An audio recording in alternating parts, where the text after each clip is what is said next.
өте қуаныштымыз, не дейміз енді, өмірдің бір ең бір жақсы сәті. Қуанышты күні. Қуанышты.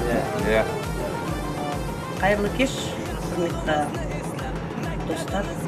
Міне біз бүгін 30 жылдыққа басымыз құралып өтекеміз.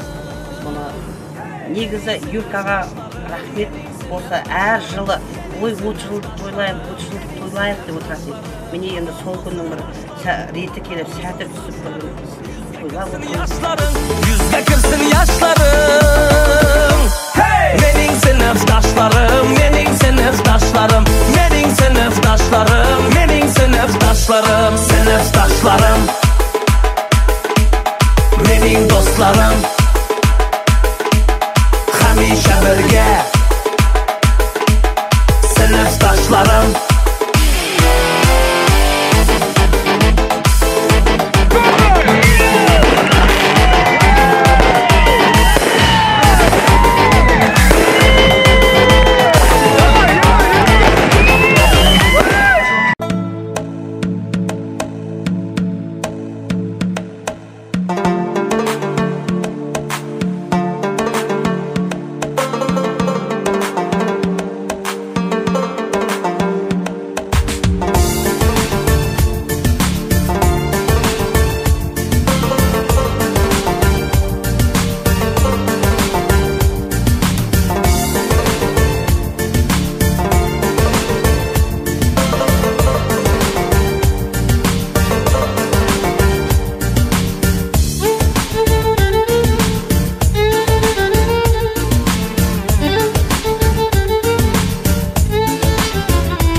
Жалындаған жас шағым қалай қызық күнді өткізген қайдасыңдар достарым достар жүрсің қайда біргеді ғой жанымыз еске алысып осындайда кешір қайық бәріміз еске алысып осындайда кешір қайық бәріміз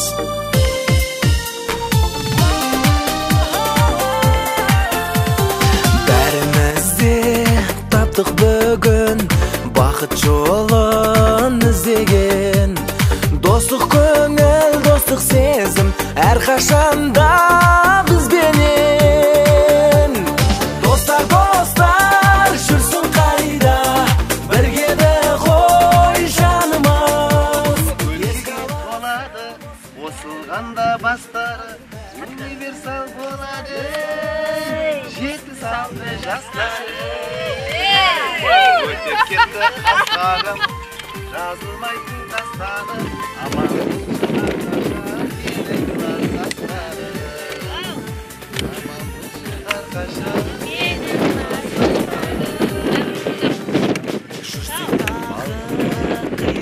бала кездің балдары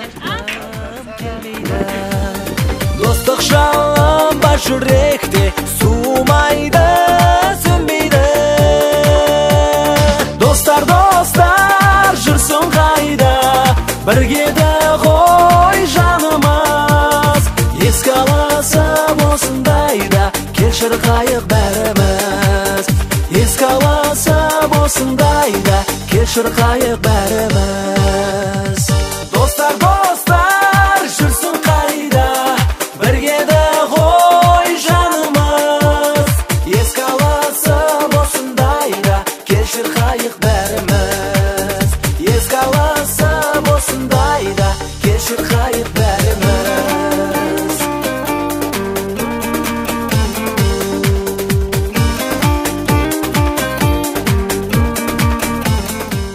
Ассалаумағалейкум, кеш жарық, Кенемек тұрғындары, құрметті қонақтар. Бүгінгі мінекей той иелері 1976 жастары. Сонымен 1983 жылы Александр Сергеев Пушкин атындағы мектепке алғаш қадам қойып, 1993 жылы сол мектептен ұяға ұшқан, араға 30 жыл уақыт тастап, мерекелік шара ұйымдастырып, мінекей Кенемек ресторанында керемет мейрамханаларының бірінде бас қосып той беріп жатыр екен ағайындары. Сол кешке баршаларыңызды құрметпенен шақырып қаламыз. Айналмайтын қиындыққа жастары, қиындықтың бәрін бірге өткерген ғой бастары. Қанекей барша қонақтарды тойымызға шақырамыз. Той иелері жалпылай айтқанда 1976 жастары деп юбилей ағамыздан, Гүлшира апаларымыздан керемет ізгі тілектер, алғашқы мектеп уақытындағы қызықты жағдайларды еске алып, сұхбаттасып отыратын боламыз. Бүгін керемет уақыт біз үшін ең қымбатты сәттің бірі десек болады.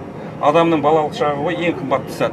Біз сонау 1993 жылы бітіп кеттік, тарадық, арадан 30 жыл өтті. Осы бас қосып отырмыз. Қазақстанға көшкенде бар, Өзбекстанда тұратын бар, жалпылама достар бірлестік. Бүгін мектепте болдық. Сезіміміз бөлек та. Серпіліспен бір басқаша бір күйде жүрміз. Қуаныштымыз, мына достармен құшағымыз жайып, құшақтап отырып, бірге балалық күнді дәуірді еске алып жүрміз. Аллаға мың есе шүкір осынша достарды кездестіріп, осындай бас қосуды сәтін салып отқан. Арамызда бір досымыз жоқ, Намуратова Шарапат деген, бұл өмірден мәңгілікке кетті. Әрине, ол кісінің болмағаны біз үшін өте өкінішті. Орны бөлек. Әрбір досымыз біз үшін бір жеке алтындай. Жеке тұлға. Орны бөлек. Сол үшін біздің достарымыздың арамызда әрқашан дендері сол, көңілдері шат, бірлікте болып, тірлікте болып, әр бас қосқанда түгел болуын қалаймыз. Қуанышымыз қуанышқа болса берсін, 30 жылдығымыз, 40 жылдыққа, 40 жылдығымыз, 50 жылдыққа әрі кете беріп, елдеріміз тыныш болып, әрқашан қуанышта болайық. Ал Гүлшира апа, сізден бір керемет тілектерді, балалық шақтарды еске алып қаламыз. Ұстаздарымыз болса айтамыз, балалық шақтағы қызықты жағдайларды айтып отырамыз. Қайырлы кеш, құрметті достар. Міне біз бүгін осы 30 жылдыққа басымыз құралып отыр екенбіз. Біз бұны негізі Юркаға рахмет, осы әр жылы ой 30 жылдық тойлайық деп отыратын еді. Міне енді сол күннің бір реті келіп, сәті түсіп бір күн біз тойлап отырмыз.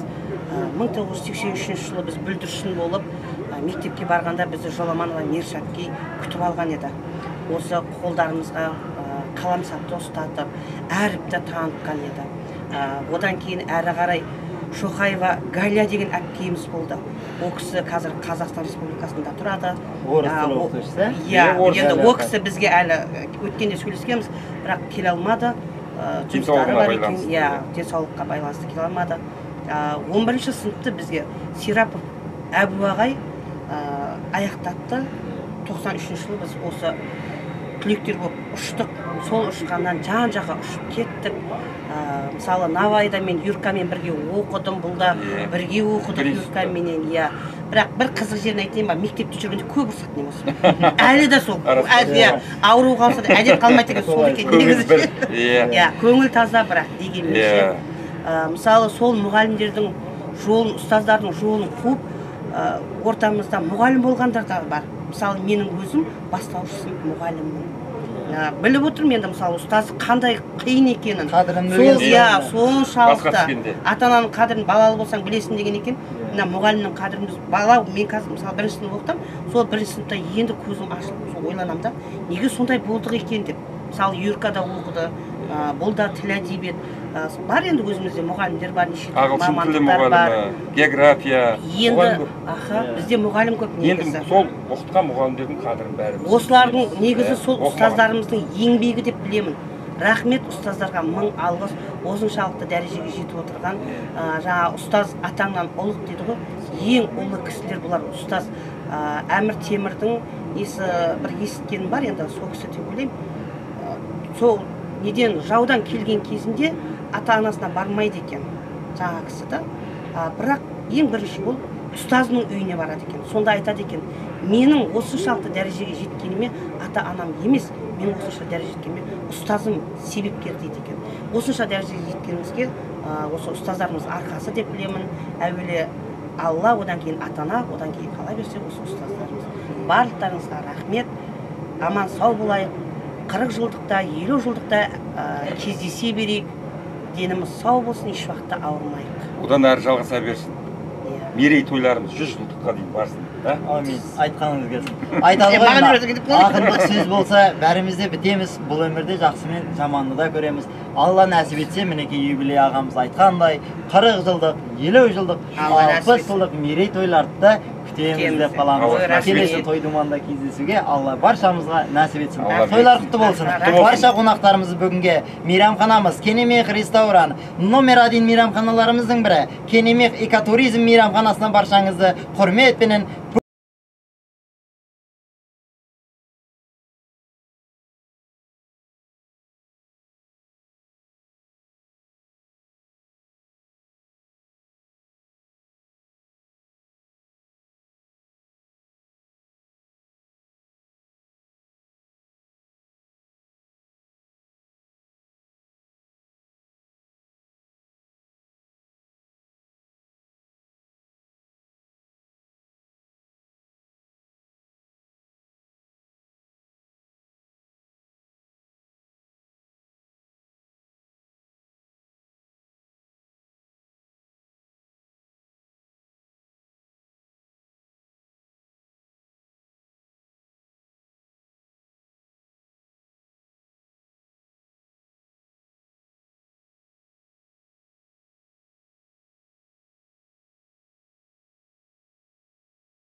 Birge, ay kır, kır,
Берекеті, ассалаумағалейкум кестары, Кенемек тұрғындары. Сергей, ендеше ортамызға құрметпен шақырып алатын болса, Александр Сергеевич Пушкин атындағы 10-шы санды орта білім беру мектебінің 1983 жылы алғашқы қадам басып, 1993 жылы сол мектептен қияға қонған ұлы қыздарымызды ортаға құрметпен шақыратын болса, А классымызды бітіріп өскені Адилбекова Гүлшира апамызды, Қазақстан Республикасы Тараз қаласынан келіп отырған апамызды ойнатып билетіп қарсы алайық ортамызға.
Ой, рахмет, бәрекелді. Ал енді, қарсылас сыныпты шақыратын болса, бір классымызды құрметтен ортаға шақырамыз. Очилова Нодра опамыз, Задрамызға мархамат. Сұрайлы қарсақар, сұрайлы рақсылар ұлан. Нодра опамыз.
Үлкен басының шірейді бейіп келгені, сіздердей ағайынды сүйіп келгені, ай бүгінгі тойда мұна А кластары қызығып отырсы деп, үстіне жылтырақ көйлегені киіп келген Нелфарапаға бір қошемет жоқпайын, бәрекелді. Ал ендеше ортаға Умирбаева Вол апамызды шақырып аламыз.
ендеше өнерпаздар жаңа Бауыржан ағамыз берген музыка бойынша жалпы 76 жастарын қайтадан есіктен ойнап билеп біреулерін сұрап қаламыз.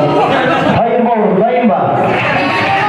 Ей, тойлар тойғыласыны, 76 жастары, 30 жылдық мереке, тойын құтты болсын баршаңызға.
Сәлем сіздің анасы болар айғыны, мұны халқы мейсіздіні бағалайдыны.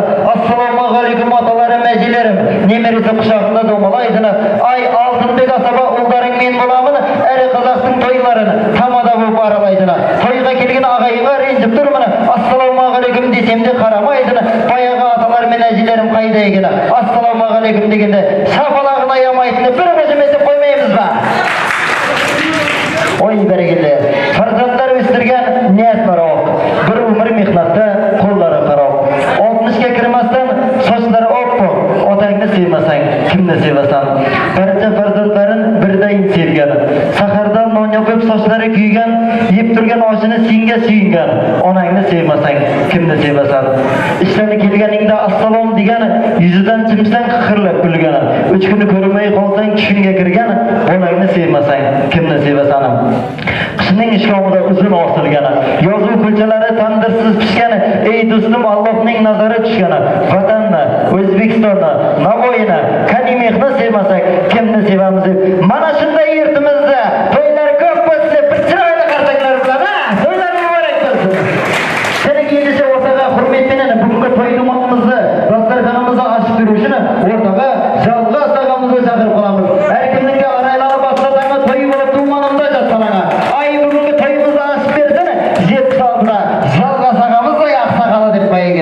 Ассаламағалейкум Жалғас аға, бүгінгі керемет той думанымызды, дастарханымызды ашып беруді сізден сұрап қаламыз. Ассаламағалейкум. Александр Сергеевич Пушкин атындағы 1993 жылғы 76 жылғы жастар түлектер 30 жылдықтарыңыз құтты болсын. Бүгінгі жиналып отырған себебіміз осы бас кесу,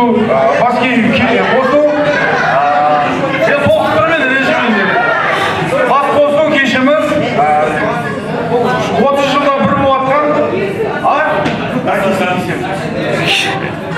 не айтамыз енді осы әрқашан жүздеріңізден күлкі айырылмасын, мерейтойымыз құтты болсын. Бұдан кейінгі басқа басқосуларда Алламыз жаза берсін. Салтанатты басқосуды ашық деп жариялаймыз. Ой, рахмет, Жалғас ағамыз бәрекелді. Басыңыз әрдайым тақия болсын, қалтаңызда новинокия болсын, келешекте өзіңізден туатын немерлер, өзіңізден аумайтын кофе болсын деп қаламыз. Дастарханда қойылған торт та бар, натуральный сок та бар, түрлі водка бар. Солардың бәрі құйылсын, достары болса сүйінсін, дұшпаны болса күйінсін. Ал 76-ның тапқан тұтқаны, тек осылай, той думанға ғана бұйырсын деп қаламыз, құрметті қонақтары.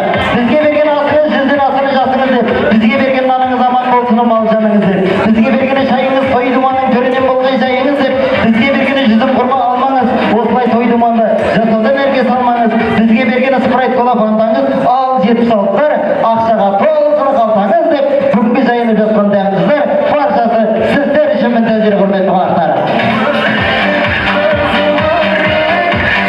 Ой, рахмет сіздер қоздары бәрекелді. Ал ендеше ортаға Үшқұдық қаласынан келіп отырған Бауыржан ағамызды ортаға шақырып, өнер жолында жүрген ұстаздарымыз, ағаларымыздың бәтесімен бірге домбыра, гитара, қазақтың түрлі аспабында ән жырлайтын Бауыржан ағамызды ортаға құрметпен шақырсақ, керемет әндерді тыңдап алсақ болады.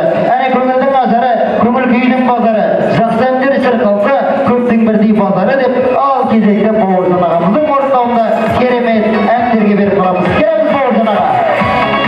Ал құрдастар, достар, қошеметті тұрамыз Бауыржан аға.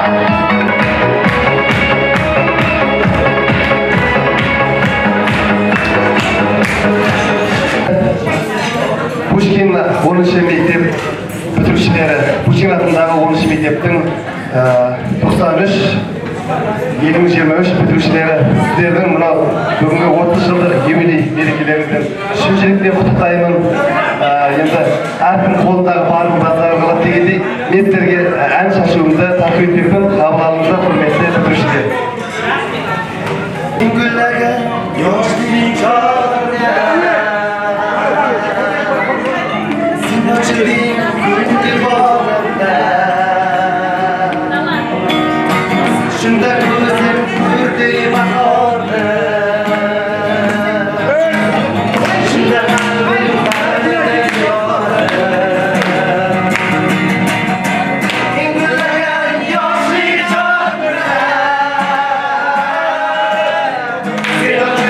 Good.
Keliniz bavurcan ağa. Keliniz ama ne de gittiniz? Al endişe mineki 76 jastara 30 yıllık merigini kırsak deyimini al 76 jastara ortamızdan tırsak deyimini ay ışıklıktan gelip bavurcan ağa ensir kalı oturgana konaklar ayamasını şapalap soğuksak deyimizde bir koşumaysa koyuk bavurcan ağa. Rahmet bavurcan ağa. Berekinde. Rahmetliler bazıları aldı bir toplamalatın bolsa hürmetli konaklar mineki осы күнге жеткендер бар, жетпегендер бар, осы дәуремізде келгендер бар, келмегендер бар деп, осы дәуремізде ортамызда болмай отырған Нармұратова Шарафат апамызды бір еске алып, баршамыз орнымыздан Шарафат апамызды еске аламыз ағайындар.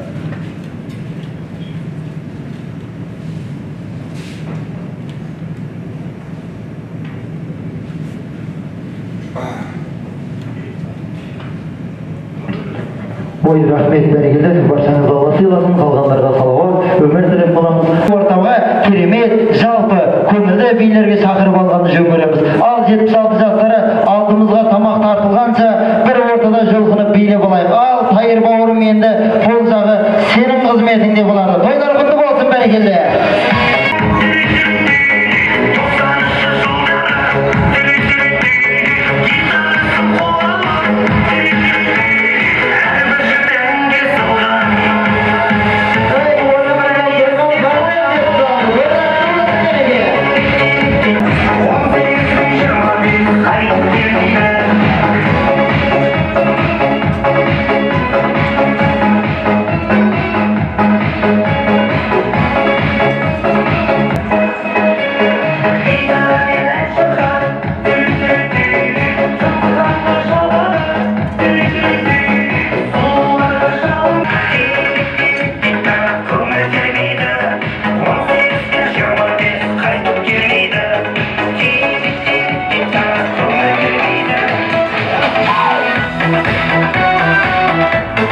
Ümmeti, özgürlerden joğarlау hürmeti, toyga kelgen her bir musulmanı tәтті тілек айту міндеті деп сонау Қазақстан Республикасы Тараз қаласынан келіп отырғаны Адилбекова Гүлшира апамыз, Досжанова Рая апамыз, сонымен қатар Аймахамбетов Жалғас ағамызды ортаға құрметпенен шақырып, ақ тілек ізгі ниеттерін достарына деген тілектерін тыңдап қаламыз. Ал өнерпаздар сүйемелдейміз.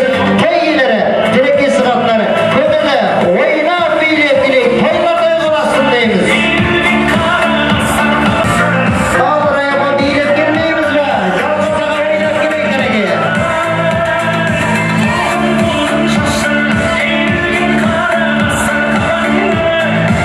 Ой, рахмет өнерпаздар.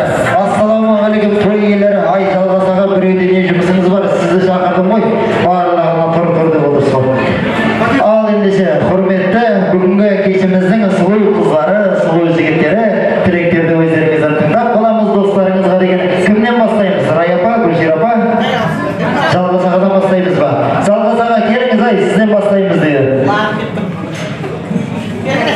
Келіңіз, Жалғас аға.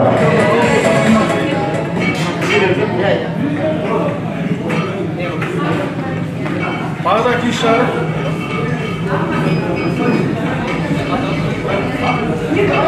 Кнопка басып.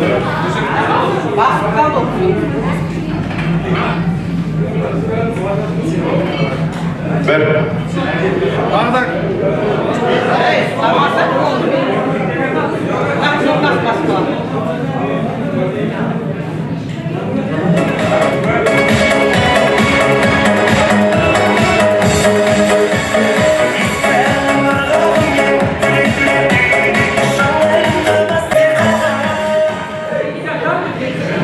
Тағда кеш жарып, 1976 жылы жастар, тойларын тойға оласа берсін. Тыңдасаңдаршы.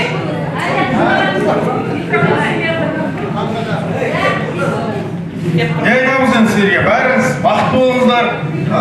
Барлықтарыңыз үйінде той болсын. Тойларға шақырсаңыздар, тойларда қызметте болайық.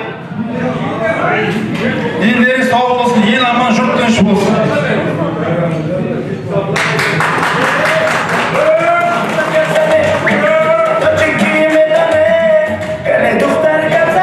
Қайырлы кеш, қадірлі менің достарым, 76 жастары.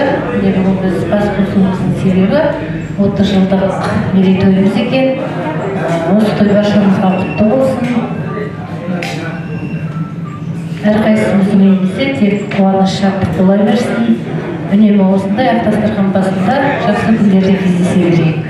Тірлік дейсің, оны қайдан аласың, тұрмас адам бір-біріне қарасып. Тірлік дейсің, оны қайдан аласың, тұрмас адам бір-біріне жарасып. Бұл өмірде ең бір асыл өз жақындату адамдардың арасын демекші. Міне бүгін бірліктің арқасында басымыз қосылып отыр екенбіз. Осы бірлігімізден Құдай айырмасын. 40 жылдықта Құдай Алла қаласа Қазақстанға барыңыздар.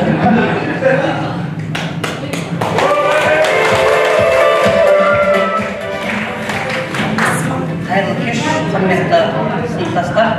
Мына бүгін бас қосуымызға себеп болған осы мектеп бітіргенімізге 30 жыл болған екен. Баршаңызға 30 жыл құтты болсын. Үйлеріңізде әрқашан той болсын. Не жақсы ниет тілеген болсаңыздар, тілектеріңіз орындала берсін. Баршаңызға бақыт тілеймін. Алла нәсіп етсе, кейінгі сол 40-35 жылда, 40 жылдарда әрі қарай Тараз қаласынан сіздерге жалпы сәлем. Рахмет, құрметті той иелері. Бісміллә деп бастайын, сөздері басына көрсетейін жүрегімнің әжір басына. Осы сәтте айтылған ақ тілекті періштелер аумин деп қабыл алсын.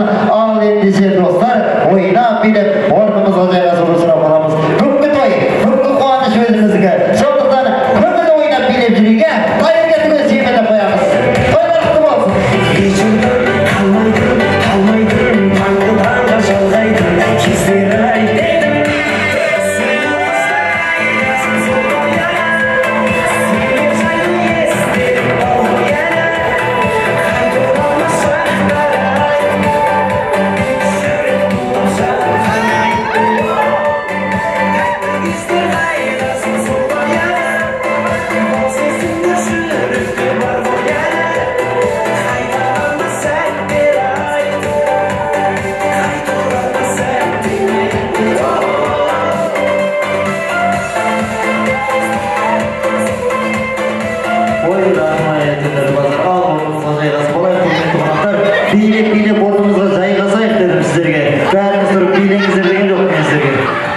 bir tыңдаңыздарса, ағайындар, хакимиятта әкімді тыңдайсыздар, машинада шоферді тыңдайсыздар, соғыста батырды тыңдайсыздар, ал ағалар әйелді барлық жерде тыңдайсыздар. Осылай той думанға келген кезде амал не?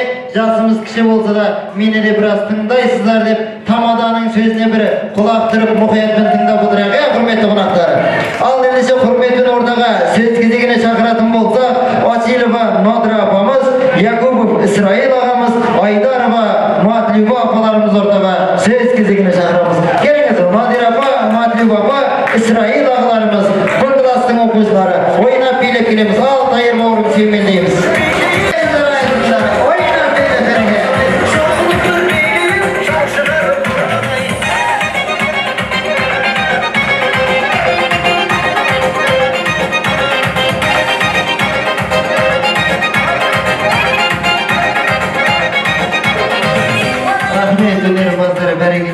Ай, мына 76 жігіттері, мен сіздерді мына екі әйел кісінің қасына шақырып атқаным әдемі көрінсін дегенім ғой сіздерді. Бүгінгі кешіміздің жарқын жұлдыздары, керемет мереке кеш жиындары, бәрекелді тойлар тойға ұлассын, қалған қонақтарға жұғысты болсын деп қаламыз. Қай бірімізден бастаймыз ендеше?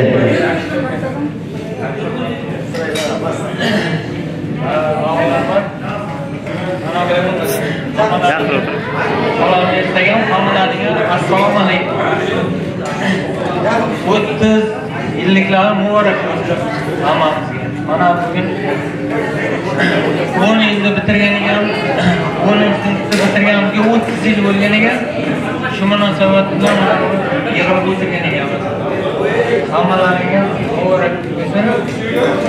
Shunday 40 yilliklarni ham, 50 yilliklarni ham, 60 yilliklarni ham birga to'rt ko'z tugal yetishaveradi.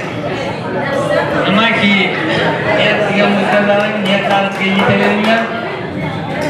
Og'iz birchiklarimiz abadiy bo'lsin.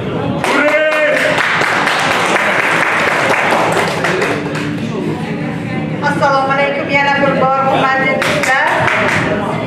Barchalaringga bugungi 30 yillik yubileylaringizdan chin qalbimdan tabriklayman. Har birlaringizni xonadonlaringizga tinchlik, sog'lik, osoyishtalik tilayman. Mana Qozog'istondan kelgan do'stlarimizni ham bir quvonch bilan kutdik, chunki ular bilan yig'ilishamiz deb o'ylamagandik. Mana keyingi 40 yillikka nasib bo'lsa, Xudo xolasa Qozog'istonda o'tkazamiz. Allohim amin degan bo'lsa, nasib bo'lsa Qozog'istonda uchrashamiz. Har birlaringizni uylaringizda to'ylar bo'lsin, tomoshalar bo'lsin. Har birlaringiz farzandlaringizni kamolini, baxtini ko'rib yurish hammamizga nasib etsin. Yurtimiz tinch bo'lsin, og'iz birchiligimiz abadiy bo'lsin. Amin.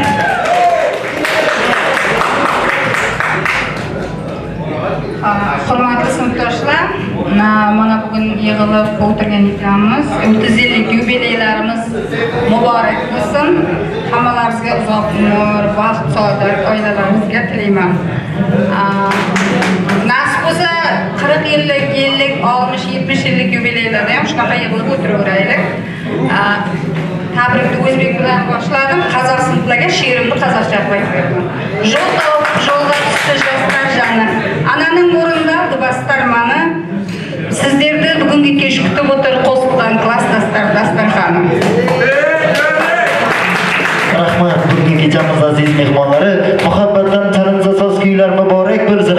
Ko'kilib vaqtdan yetkay parvoz, to'ylaringiz muborak bo'lsin aziz mehmonlar. Chiroyli raqslar bilan joyimizda egallab olishni so'rab qolamiz. Al tayyorlanib, kutaveramiz yanaga. Qo'ylar qutib olsin yanaga.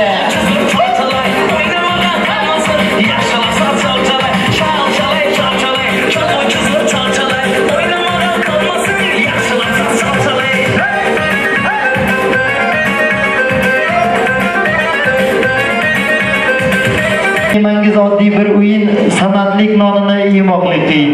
Ey do'stim, senga aytayin bu holning sirini, qiyin ishning oxiri hamisha bo'laridir shirin deb navbatni san'atkorlarga berib, davramizga hammalaringizni chiroyli raqslarga taklif etib qolamiz.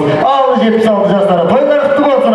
Barchangizni o'rtaga keremet, juqma, jildibiga chaqirib olamiz. Al to'ylar qutlu bo'lsin aka.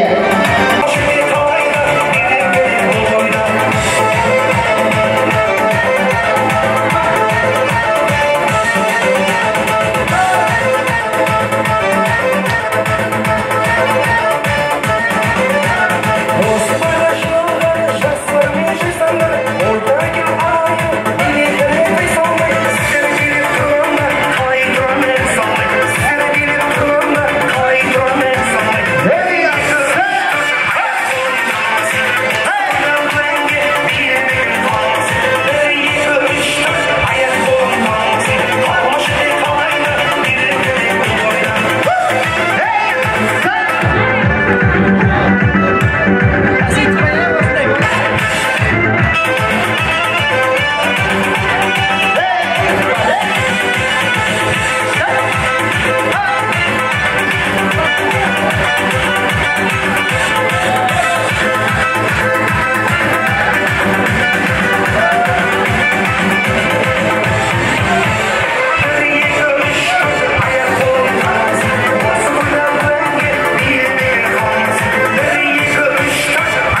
Бәрекелді, құрметті қонақтар, ассалаумағалейкум, қош келіпсіздер. Бүгінгі мереке той думаны құтты болсын деп қаламыз. Ал ендеше ақ тілек тізгіндері достарымызға деген, ұстаздарымызға деген алғыстарымыз болатын болса, сіздерден тыңдап қаламыз. Келісіп алдық па? Кімнен бастаймыз?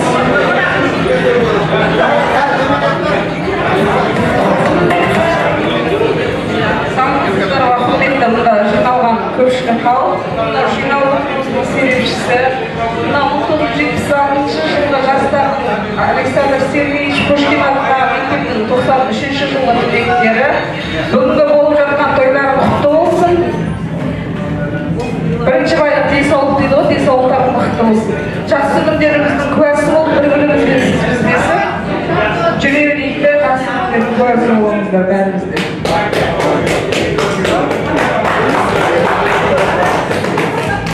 Қайырлы кеш, менің сыныптастарым, достарым, міне бүгін өзіміздің туған өлкемізде ауылымызға келіп, сонау алдымыз Москвадан, Қазақстаннан келіп, бас қосып жатырмыз, өте қуаныштымыз.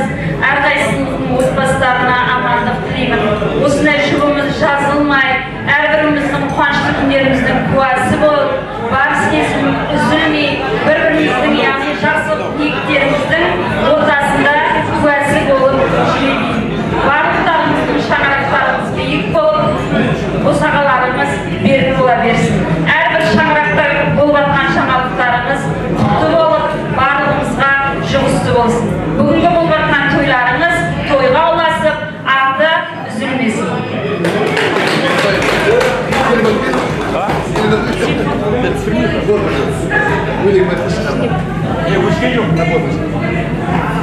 Ассалаумағалейкум, және бір мәрте құрметті құрдастар. Бүгінгі мына 30 жылдық мерейлі тойларыңыз құтты болсын. Мына естіп жатырмыз, біріңіз қыз ұзатып жатсаңыздар, біріңіз ұл үйлетіп жатыр екенсіздер. Және де біз білмеген жаңалықтарыңыз болса, құтты болсын, жаңалықтарға ұласа берсін. Біз құсаған құрдастарға жұғысты бола берсін. Мен осы құттықтауымды 4 ауыз сөзбенен, яғни өзімнің шығарған екі шумақ өлеңіммен аяқтамақшымын. Шарапаты 30 жылдық кездесу, міне бүгін қосылып тұр бастарың, елуге де келіп қапты жастарың, қайран қызық, бала кезім, жас шағым. Әрқашанда ашық болсын аспаным, уақыт жылдам өтіп кеткен қасқағым, 40 жылда құрбы-құрдас достарым, төңкес түгел бұзылмасын бастарың деп қаламын. Рахмет. Рахмет, бәрекелді, бауыржан ағаларымыздан керемет тілектер тыңдап қалдық, құрметті қонақтары. Ақылдық сөз болса бәріміз де бітеміз, бұл өмірде жақсы мен жаманды да көреміз. Алла нәсіп етсе 76-лары 10 жылдан кейін 20 жылдық, 40 жылдық мерейтойларды күтеміз деп қаламыз. Ал өнерпаздарды кемелдейміз, ойнап билеп орнымызға жайғасамыз, естері үшін фотоға түсуді естен шығармаймыз. Ал өнерпаздарды кемелдейміз. Қайда құтты болсын кереге.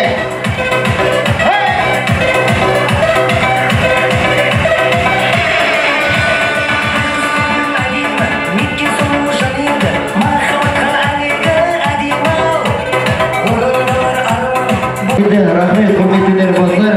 Мінекей бүгінгі тойымызда атсалысып қызықты өткізуге өз үлесін қосқан ағаларымыздан Қалмұрат ағамыз, Илхам ағамыз, Бауыржан ағаларымыз, ал бұл кісілер жалпылай айтқанда 76-ның күйеу жолдастары екені, құрдастары екені. Осы 3 ағамыздан бүгінгі 76-ның тойы қызықты өтсін деп 100 мың сом ақшалай сый-сияпатпен бүгінгі кешімізге атсалысып отырған құрметті қонақтарға қошеметтеп қоямыз. Және де осы тойға атсалысып қызықты өткізем дейтін ағайындар болса, призге ақшалай әлде басқа сый-сияпаттары болатын болса, алып келіп бере берсеңіздер, ортамызда керемет той-думан қызық тойындарымызды өткіземіз ағайындары. Ал ендеше, осы 76 жастардың арасынан әзілді түсінетін, мінекей мына өз еркімен бір еркісі шықсын, көңілді еркісілер. Әзілді түсінетін көңілді бір еркісі.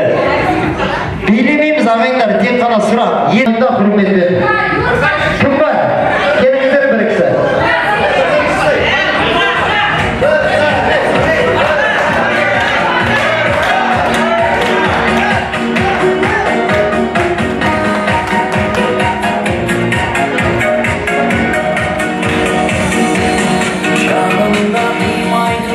Рахмет, бәрекелді өнерпаздар, амандасып қалаймыз. Ассалаумағалейкум, қош келіпсіз. Тойлар құтты болсын. Танысып алсақ, есіміңіз? Мырзабек аға, бәрекелді. Бүгінгі осы кеш той думаны өзіңіздікі, қуаныш өзіңіздікі. Ат салсамын деп, осы достардың көңіл күйін көтеремін деп, тойды әрмен қарай қызықтырамын деп, ат салысып уәде беріп тақанса тұрасыз, иә? Жаман тез айттың да, мен түсінбеймін. Бәріне разысыз, иә? Келісіп алдық, әрине. Ал енді Мырзабек аға былай болады. Ал құрметті қонақтарымызға алтын сырға, мына Нұрлыбек бауырымыз сіздерге жазуды көрсетеді. Соны жазуды көргендер жай ғана орнымыздан тұрамыз, сол жазуда. Осындай қонақтар бар ма? Қараңыздар кәне, не жазу бар? Осындай қонақтар бар ма? Мырзабек аға, бұл енді интуиция, логикалық сұрақтар. Ал отырған қонақтар бақырып айқайлап айтпаймыз, ымдау бар, ымдап түсіндіру бар. Енді сіз мына кісілер неге тұрған, не үшін тұрған табуыңыз керек. Интуициялық ойын бұл. Мына кісілер кімдер? Мына жазудағы сөз табуыңыз керек енді. Мына кісілер кімдер? Не үшін тұрды? Тоқта, есептейді енді. Кім тұрып жатыр? Тоқта, жақта екеу. Бәрі тұрып жатыр. Сол, бұлар не үшін тұрды? Кімдер бұлар? Жоқ, мақсат не? Сен жұмақтың несін? Интуиция аға бұл. Сіз мына логикалық миды істедіп табуыңыз керек, ойланып. Мына кісілер кімдер? Мына тұрған кісілер кімдер? 30 жылдықтан шығар бұл. Отырған әйелдер 20 жылдық па? Жоқ, отырған бәрі 30 жылдық. Жоқ, тұрғандар не үшін тұрды? Кімдер бұлар? Кімдер? Аңдап түсіндіріңіздер ағайындар.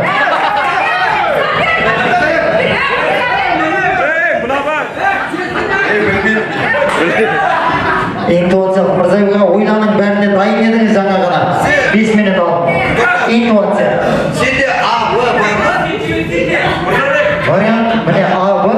Анық вариант қой. Мына кісілер неге отырды, мыналар неге тұрды? Бұлар кімдер? Әйелдер отыр, еркектер тұр. Ой, бәрекелді. Еркектер екен. Көрдіңіз бе? Түсіндіңіз енді? Енді түсіндіңіз, осылай ой. Келесі қағазды көрсетеміз, Нұрлыбек. Осындай қонақтар бар ма? Кәне. Осындай қонақтар бар ма? Осындай қонақтар. Ал Мырзабек аға, мына кісілер неге тұрды? Бұлар кімдер? Әйелдер. Қалған әйелдер отыр ма баста енді?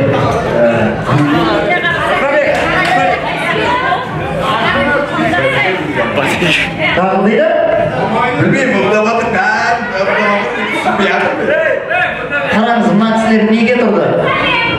Қара. Сәлем сал. Сәлем сал дейді? Әйел. Мына кісілер кім сонда? Қалған әйелдер ме отыр ғой? Мына тұрғандар ма? Иә. Ода еркектер ме?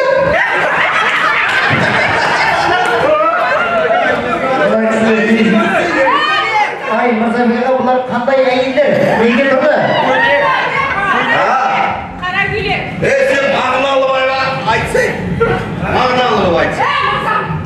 Әйел не үшін тұрды, еркектер неге отыр? Ай, аға, маған сұрақ бергеніңіз не? Мына әйел кісілер не үшін тұрды? Қараңыз кәне, қалған кісілер отыр. Міне, басқа әйел кісілер отыр, басқа ер азаматтар тұр. Не үшін тұрды?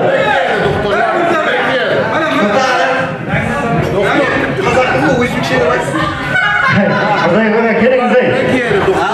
Айтпаңыздар, келіңіздер, айтпаңыздар. Мырзабек аға, келің ай, бұнда келің.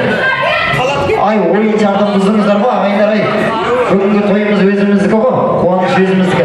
Мырзабек аға, мына кісілер не үшін тұрды? Бір ымдап түсіндіріп жіберіңіздерші Мырзабек аға.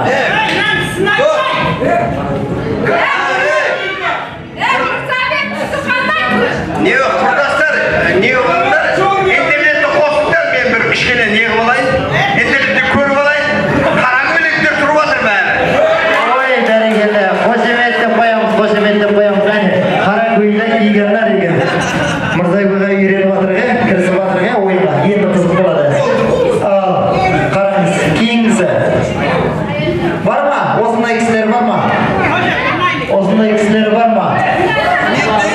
Осындай кісілер бар ма? 1, 2, 3, 4. Жалпы айтқанда бәрі тұрды. Ай, ана апамыз нағып отыр, 76-дағы. Ай, Исраилаға қасыңызда нағып отыр. Жазуды көрсетіп жүріңіздер. Қараңыз, мына жақтан жақсылап қарабаңыз. Бұлар кімдер? Білмеймін. Қыздардың бәрі тұрды еркектер шығар деп ойлап атып береді. Әйелдер ма? Әйелдер екен. Жоқ, қыздар. Қыздар. Ой, рахмет, бәрекелді. Ал, Мырзабекға ойынға жайлатып кірісіп жатыр, маңдайыңыздан тер ағып жатыр. Мына айтады ғой, ақша табу оңай емес деп. Асықпай сабырмен тұрыңыз енді, келесі. Ал, осындай қонақтар бар ма? Кәне. Ей, бәрекелді, бар ма? Осындай қонақтар. Кім бар? Бар ма? Bir ағамыз тұрды, Исраил аға тұрды. О, Еркін аға. Bir, екі. Ай, Бауыржан аға. Ай, қасыңызда отырма дейді. Бауыржан аға. Тұрсам ба дейді. Ойланып тұр. Бәрі тұрды. Ай, ағалар, мына той қазір 2 сағаттан кейін бітеді. Кейінгі жағдайда ойлаңыздар. Мына кісілер неге тұрды? Мен достарым бәрі тұрды, құрдастардар тұрды. Өзіңе тұрасың ба? Өзің де тұрасың. Неге тұрасың? Мен де тұрып тұрмын ғой енді. Мен де тік тұрмын ғой. Мырзабек аға, Мырзабек, сізге бір мен асқандай жақындатып өтемін. Түсінсеңіз түсіндіңіз, түсінбесеңіз енді білмейді маған. Қараңыздар, баршаңызға мәлім, жұма намазға тек қана ер азаматтар барады.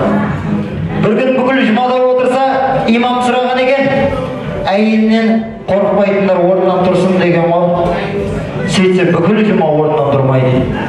Ал әйелінен қорқатындар орнынан тұрсын деген ғой. Сөйтсе бүкіл жұма орнынан тік тұрған дейді. 90-ды шамалаған атамыз орнынан тұрмай деген. Сөйтіп имам айтқан екен, әйелден қорқан не деген заман. Міне бұрынғының батырын көрген үлкен аталардан үлгі алыңдар деген ғой. Сөйтіп насихат айтып өткен. Жұма біткен. Сөйтіп жаңағы атамыздан имам сұрайды екен, ай ата, 30 жасқа келіп, әлі әйеліңізден қорықпайсыз ба? Орныңыздан тұрмадыңыз десе, жаңағы атамыз айтады екен, әй балам, мені жетіскеннен отыр дедің ба? Әйел затын естісем, аяқ қолым істемей қалады деген екен. Мына аяқ қолым істемей қалатындар отырыпты, нәрмен аяқ қолы істейтіндер тұрыпты. Неге тұрды? Олар кімдер? Әйелдер. Әйелдер? Не дейді?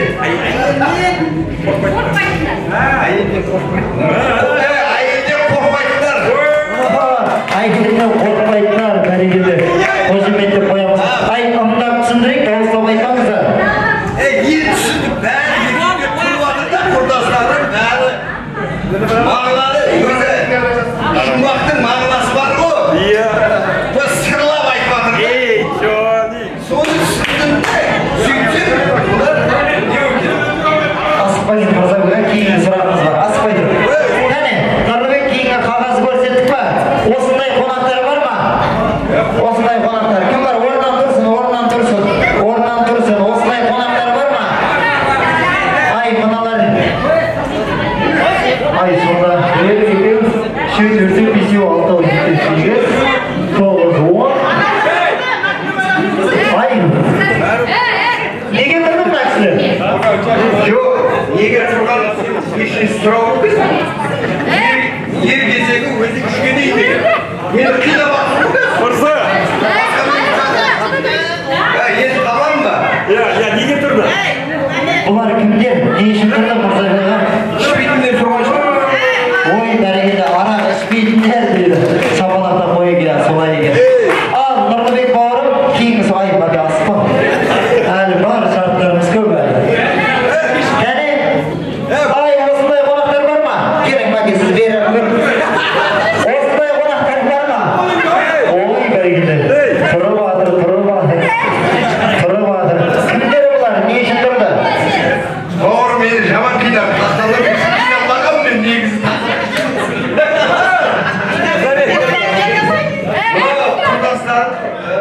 Класстастарым арақ шетінде тұр. Ой, бәрекелді. Рахмет. Нұрлыбек қалмады ма?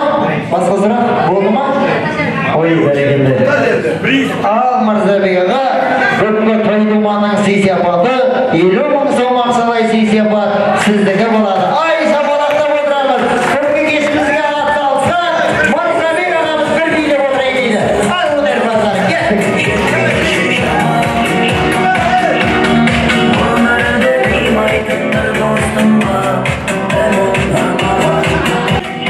Bobolari soqol qo'ysa bir bo'larkan, momolar ro'mol taqsa xur bo'larkan. Mana bugungi kechamizda qarsaklar ko'p bo'lsa, bugungi to'yimiz yana ham zo'r bo'lar ekan deb az mehmonlar qarsaklari bilan qo'llab-quvvatlab o'tiramiz. Qani davramizga so'z navbatiga lutfan taklif etib qolamiz. Bugungi kechamizning aziz mehmonlari bo'lib o'tirgan Adilbekov Nurali akamiz, Bozarova Surayya opamiz, Umirboyeva Nilufar opamiz, Rasul akamiz bilan davramizga taklif etib qolamiz. Qani aziz mehmonlarimiz Surayya opamiz, Nilufar opamiz, Nurali akalarimiz, Rasul akalarimizni taklif etamiz. Chiroyli raqslar bilan to'ylar muborak bo'lsin. Qani davramizga marhamat.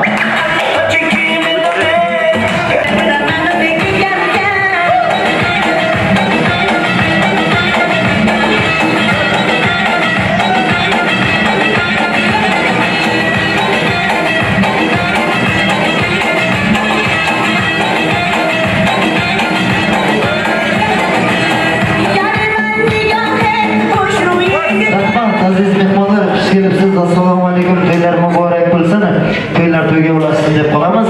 So'z navbatini boshlaydigan bo'lsak, chiroyli go'zal onalarimizdanmi yo hoji otalarimizdanmi? Kimdan boshlaymiz? Kelishib oldikmi? Ayol kishilarimizdan, ha? Ikkalasini birgalikda chaqirgan ekanman. Bugungi kechamizning ana shunday davramizni uyushtirib, hamma do'stlarni boshini biriktirib, mana shu davraga keltirib o'tirgan bugungi kechamizning botir onalarimiz, go'zal onalarimiz, chiroyli onalarimiz, Surayya opamiz, mana Nilufar opalarimiz bugungi kechamizni, mana shu davramizni bugun mana xizmat qilib uyushtirib o'tirgan ekan. Qaybirimizdan boshlaymiz?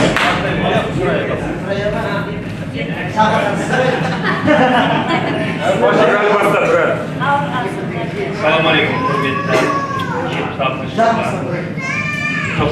93-yilgi bitiruvchilar. Barlig'ingizda mana 30 yillik mereyto'y qutlaqlayman. Qutlug' bo'lsin barlig'inglar. Yana bir Bozor aytganday barlig'inglar 40 yillikda nasib qilaversin. Barlig'imiz tugul omon bo'lib qolaversin.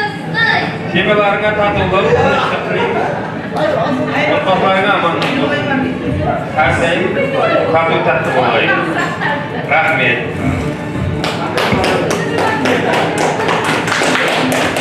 Ana sınıftaşlar bugünkü şu 30 yıllık uchrashib o'tirgan muborak kunimiz hammamizga qutlug' bo'lsin. Shunday og'iz birchiligimizga ko'z tegmasin. Bunday nimalarni 40 yilliklarda ham xatoimizdan kam bo'lmay hammamiz to'rt ko'z tugab yetishishni Allohdan so'raymiz. Shu hamma yaxshi aytilgan gaplarga qo'shilaman. Aziz sinfdoshlarim, dugonalarim, mehmonlar uzoq yaqindan kelgan, ayniqsa Qozog'iston Respublikasidan, Rossiyadan, Moskva shahridan qadamlaringizga gul bitsin. Matluba, Yurga, Muxtar, Gulshira, Raya, Maral, mening bratanim Mirzabek. Bugungi 30 yillik yubileyimiz bilan hammalaringizni chin qalbimdan tabriklayman. Oilalaringizga tinchlik, totuvlik, sog'lik, har doim shunday chiroyli bo'lib yuraveringlar. Amin. Nasib bo'lsa 40 yilligimizda biz kecha abishat qildik. Qozog'iston Respublikaga uchamiz. Polyot. Nasib. Bo'ldi, olamiz. Mayli, nima deymiz yana? Yaxshi gaplarga qo'shilaman, yaxshi niyatlarga qo'shilaman. Davramiz bundan ham chiroyli bo'lsin-da. Hali nasib bo'lsa tong otguncha, Farg'ona tong otguncha.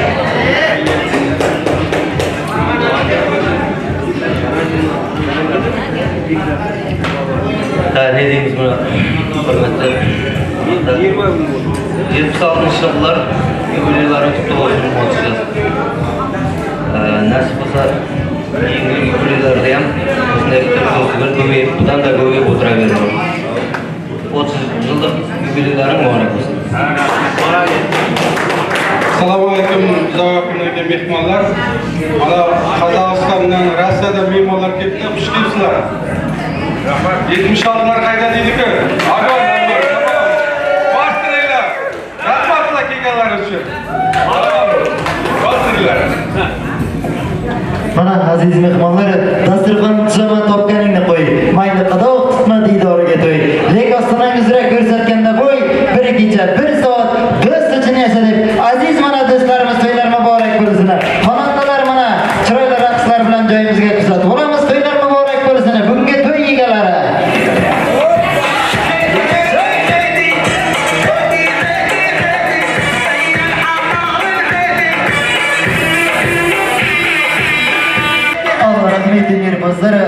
Mana davramizga taklif etib qolamiz. Bugungi kechamizning yorqin yulduzi Zafarobod madaniyat xodimi Sattarova Ro'za opamiz, O'zbekiston Respublikasi xushoboz xonandamiz, aktrisamiz davramizga lutfan qarsaklar bilan taklif etib qolamiz. Chiroyli raqslar bilan hamma 76 do'stlarni davramizga chiroyli raqslarga taklif etib qolamiz. Navbat Sattarova Ro'za opamizga.